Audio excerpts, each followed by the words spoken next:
Sabi lang po, sunugin mo at silipin mo ako. Maybe sa langit naman siguro, sir. I would like to assume or presume na sa langit ang tatay pati nanay ko. Kikita naman nila ang titual. At malapit na rin ako. Matanda na ako. Kunting panahon ako. Kung makita yung katawan ko, dito na rin ako. Kaya sabi ko dyan lang ako.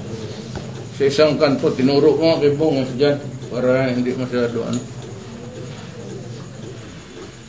Yung mga ganon na ano, because of my Chinese ancestry. Di ba alam ng tao siguro na